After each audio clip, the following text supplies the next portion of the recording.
3인칭 행동 시점 삼행시 새 시리즈 녹화 날입니다. 오랜만입니다. 안녕하십니까. 맨날 오랜만이야. 늘 보고 있지만 보고 싶은. 황영, 네. 제가 황영 소속사 대표가 맞습니까? 요즘 남무대를 뛰다가 자꾸 발각돼. 남무대? 밤무대도 아니고? 남무대를 뛰다가 자꾸 발각돼. 저기 우리 세종시에서 올라오신 고프라 김프리가 있는데 고프라 김프리. 우리 삼행시의 아주 찐팬이죠. 고프라 김프리 회사에 가셔서 강의하시다 또 발각되신 적이 있죠? 매우 쑥스러웠습니다. 근데 다른 곳 가서만 찍으면 왜 그렇게 야쿠자 중간 보스처럼 나오는지 목도 짧고 이상하게 나오긴 합니다. 예. 앞으로는 꼭 소속사 대표에게 말씀하시고 출연하시고 네, 알겠습니다. 네. 황영은 문피가 찍어줘야지 제일 이쁘게 나와. 그리고 참, 너치 풀 버전 1시간 20분? 맞나요? 1시간 20분. 그게 조회수가 11,000회, 만회를 넘겼습니다. 100만 뷰 나오는 사람도 흔한 세상이긴 한데요. 이런 내용의 컨텐츠, 그것도 1시간 20분짜리가 만회 넘었다는 건 좀 의미 있기도 하고 자랑스러워해도 되지 않을까 싶습니다. 네. 정말 많이 봐주셔서 감사합니다. 자, 오늘 주제는 흥 소장이 오늘 하드 캐리 하겠다고 굉장히 공언한 내용인데요. 히트 상품의 비밀 시리즈입니다. 히트 상품에는 비밀이 있죠. 참고로 지금 우리 흥 소장이 네이버 웹소설에서 히트 상품의 비밀, 네. 소설 제목은 뭐죠? 소설 제목이 히트 상품의 비밀입니다. 그거를 하는 것도 민망합니다. 하고 있는 것도 아주 반응이 좋습니다만 이 주제를 택한 것과 굉장히 깊은 관련이 있다. 그래서 흥 소장이 그 두 개를 동시에 양탕을 쪼는 아니 그만해요. 그 말 문자 콘텐츠와 영상 콘텐츠를 같은 주제로 해서 본인이 좀 더 뜰 수 있게 하겠다라는 전략적 의도가 숨겨져 있다 이렇게 보면 되겠습니다. 아니 우리 앞에 인트로 너무 길어. 영상 딱 눌렀는데 아저씨들이 뭐 넣었지 일만 안 돼요. 바로 가시죠. 보고 싶 나가 이씨. 좋아 그거 맞다. 히트 상품의 비밀 시리즈인데요. 이게 굉장히 찐 옛날 이야기일 것 같지만 사실 요즘 시사하는 바가 굉장히 클 수 있는 내용들이니까 네, 인사이트를 아주 많이 얻으실 수 있을 겁니다. 마케팅 불변의 법칙에 보면 시장에 1위하는 방법이 선도자의 법칙이 있고 선방을 날려라. 그럼에도 불구하고 1등이 못 됐을 때는 새로운 영역을 만들어서 시장을 창출해서 1위를 대라. 거기 아주 가장 대표적인 사례가 오늘 다룰 두 가지 주제일 것 같습니다. 올해까지 누적 매출이 3조에 달하는 단일 상품이 있습니다. 상품군 전체가 아니라 한 브랜드가 상품 하나가 2019년에는 4,860억. 5천억이네요. 네. 바로 햇반입니다. 햇반. 오늘은 햇반의 탄생 스토리, 그리고 도입, 성장, 성숙, 쇠퇴는 아닌 것 같아요. 쇠퇴한 브랜드는 저희 다루지 않겠습니다. 여기서 우리가 얻을 수 있는 인사이트들을 좀 다뤄보도록 하겠습니다. 황영, 햇반이 나오기 전에도 즉석밥은 있었다고 해요. 네, 있었죠. 이게 바로 질문이 나한테. 우리 한번 생각해 볼까요? 자, 밥을 집에서 이렇게 쌀 씻어서 잘 이렇게 밥 지어서 먹는 거 말고 식당에서 사 먹는 거 말고 그렇게 갖춰지지 않은 상태에서 밥을 먹어야 되는 상황이나 그래야 되는 직군 사람이 누가 있을까요? 군바리. 그렇습니다. 군바리 전투식량. 즉석밥이 개발된 거는 그런 특수한 용도로 쓰이는 거에서 개발이 될 수밖에 없었던 거예요. 그리고 그런 전투 식량은 뭐 군인 여러분한테 죄송합니다만 맛이 담보될 필요는 없는 거거든요. 나폴레옹이 옛날에 그런 얘기 하지 않았습니까? 전쟁은 위장으로 이기는 거다고. 군인들이 지금 악플 막 달고 있을 거예요. 그래서 우리 보존식품 개발에 혁혁한 공헌을 하고 계기를 마련해 준 사람이 나폴레옹이에요. 통조림, 병조림이 그분에 의해서 많이 장려된 거거든요. 그렇게 된 겁니다. 지금 이 도로가 아스팔트로 잘 뚫리고 하고 해서 이 사람들의 트래픽을 잘 유도했던 거는 고대 로마 시대가 있었고요. 두 번째는 아이러니하게도 히틀러예요.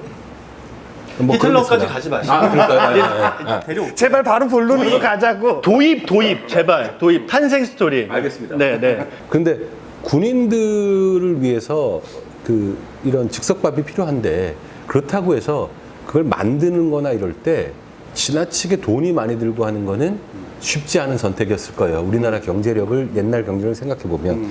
그럼 제일 하기 쉬운 게 뭐냐면 쉽게 말하면 미리 밥 해놓은 거 보존만 잘 되게 해서 먹게 하는 거예요. 프리쿠크 하는 거예요. 프리쿠킹. 그게 흔히 말하는 알팜이었어요. 그게 해서 수분만 뺀 상태죠. 수분만 빼서 이제 뜨거운 물만 부으면 먹을 수 있게 하는 그런 게 하나 있는 거예요. 또 하나는 그 식품을 오랫동안 보존하고 원상 회복해서 먹게 하는 방법 중에 냉동 건조가 있어요. 그죠? 동결 건조. 동결 건조가 있어요. 그죠? 동결 건조 방식도 뜨거운 것만 부으면 되는데 둘 다 맛은 뭐 영. 특히 동결 건조한 거는 조직이 좀 부스러져서 밥이 그렇게 될 거예요. 그리고 냉동밥이 있을 수 있겠죠. 근데 냉동밥은 냉동밥이 우리 밥 해놨다가 냉동실에 넣었다가 사실 그거죠. 근데 그런 전투식량으로서 효용은 완전히 떨어지겠죠. 그렇죠. 그렇게 되고 나서 사실은 오랜 시간 동안 전투식량, 가정용 간편식, HMR 쪽에서 높은 이상을 차지하고 있던 게 레토르트죠. 그러면 아마 즉석밥도 그 순서대로 다양한 형태로 선보이려고 노력했을 거예요. 알파미를 가지고 해봤는데 문제는 맛이 없다. 냉동밥도 우리가 밥 지어서 냉동밥 아무리 잘해놔도 냉동 잘해놔도 같이 지은 밥 맛은 하고 못하죠. 전혀 좀 그러니까 겨우 살아남은 건 레토르트. 레토르트는 재료 그대로 넣어서 밀봉해서 막 끓여서 살균한 거잖아요. 그렇죠?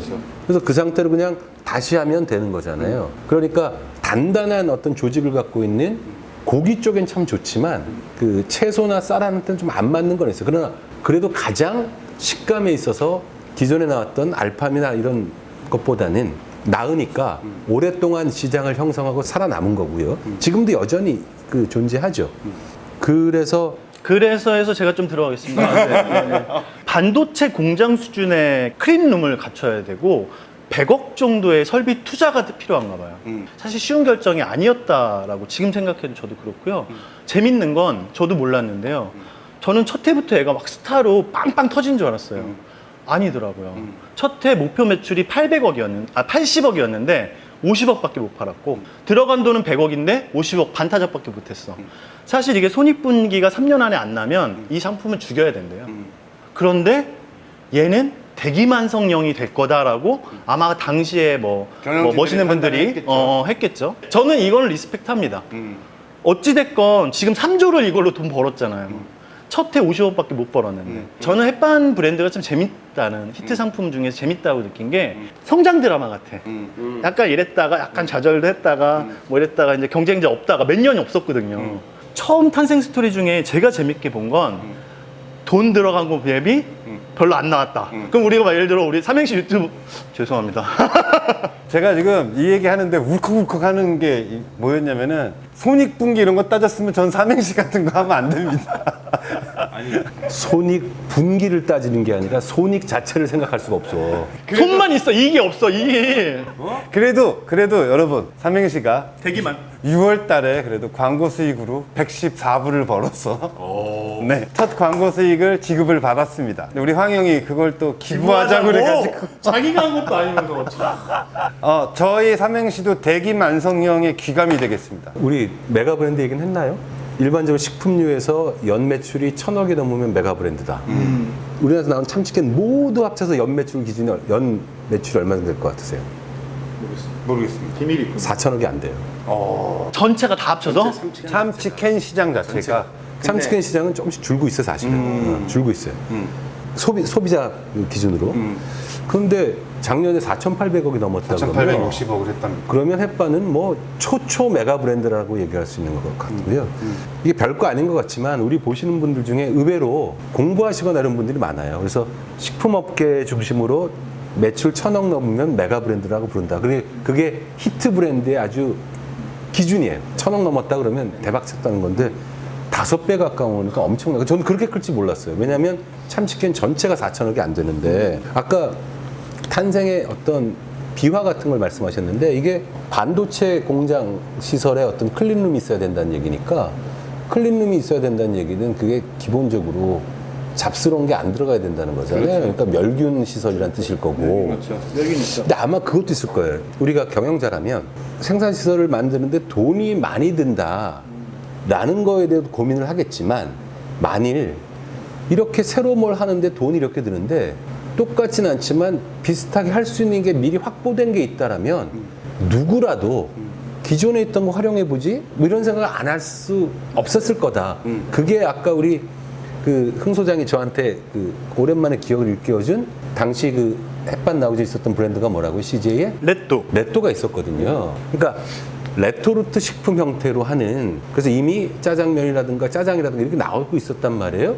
그러니까 레토르트 형식으로도 즉석밥을 할 수 있으니까 야 그거 하면 되지. 맞아요. 왜 새롭게 하냐. 그래서 설비 투자에 드는 돈 자체가 큰 금액이었을 수도 있고, 또 하나는 약간의 어떤 기회비용 같은 느낌도 있었을 거다. 야, 이 레토르트 라인이 있는데 이거 갖고 하면 멸균 설비하고 그런 무균화 포장하는 거에 제가 자료 보면 한 4분의 1, 5분의 1이면 된다고 그랬거든요. 그거에 대한 고민이 있었을 거고 갈등이 있었을 거다. 근데 어쨌든 결과적으로는 그냥 용감한 결단을 내린 게 되겠죠. 그게 오늘날 뭐 누적 매출이 3조가 되는 그런 메가 브랜드가 된 건데, 초 메가 브랜드가. 근데 그게 사실 처음에 그걸 그렇게 기대했을까도 사실 저는 잘 모르겠어요. 도입기를 제가 마무리를 좀 하고 문피 얘기 좀 들어보겠습니다.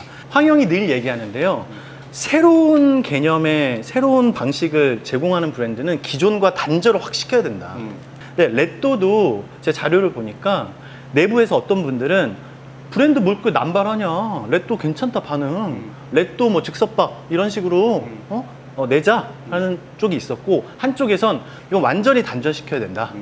갓 지은 밥, 갓반이 아니라 햇반, 네, 이런 걸로 해야 된다. 그래서 후자의 주장이 잘 받아들여졌고, 사실 마케팅 탄력성이 굉장히 좋은 제품이라고 생각해요. 마케팅을 잘하면 매출이 쫙쫙 가는데 한 번 죽쓰면 영향이 조금 갈 수 있는 탄력성이 뭐 있는 제품이 아닌가. 그래서 도입기는 순탄치 않았다. 50억밖에 못 벌었다. 100억 넣어서. 그래서 3년 동안 애매했다. 이게 도입기를 제가 제 나름대로 요약한 거고요. 이름을 굉장히 잘 진 것 같아요. 햇반. 이름을 참 잘 진 것 같아요. 햇살, 햇반. 처음에 도입기 때 저는 가격 정책, 가격 전략도 결과적으로는 매우 긍정적으로 작용했다. 문피한테 배운 얘기입니다만 처음 출시됐을 때 소비자가가 한 1,050원이었다고 네, 해요. 1,050원. 제가 기억을 좀 잘못하고 있었는데 네. 그때 시중에 공깃밥 한 그릇은 지금도 뭐 그랬으면 1,000원이었단 말이에요. 근데 제가 기억이 나요. 가격 민감도 테스트 있죠. 뭐 이런 거 갖고 했었을 때 햇반의 적정 가격대 인식이 1,000원 이하였다고 제가 가격론 쪽으로 유명한 교수님한테 얘기 들은 적이 있어요. 근데 설비 투자한 게 워낙 많았기 때문에 비싸게 받을 수도 밖에 없었던 상황도 있었지만, 결과적으로 당시 기존 다른 레토르트 밥이나 냉동밥과 어울려 싸우려고 하지 않았으니까 햇반은 실제로 가정에서 소비되는 공깃밥을 대체하려고 했던 거기 때문에 경쟁의 구도가 그거랑 될 텐데, 내가 해서 짓는 밥, 공깃밥도 1,000원인데 그보다 비싸다는 게 오히려 결과적으로는 약간의 가격 저항감이 있었을지 몰라도 결과적으로는 사람들은 일반적으로 가격이 높으면 품질도 좋을 거라고 인지적으로 추론하거든요. 그거에 딱 부합해서 도입기 때 나름 가격 정책도 훗날의 성공에 큰 요인이 된 거 아닌가라고 지금 와서 판단하면 그런 해석이 가능할 것 같아요.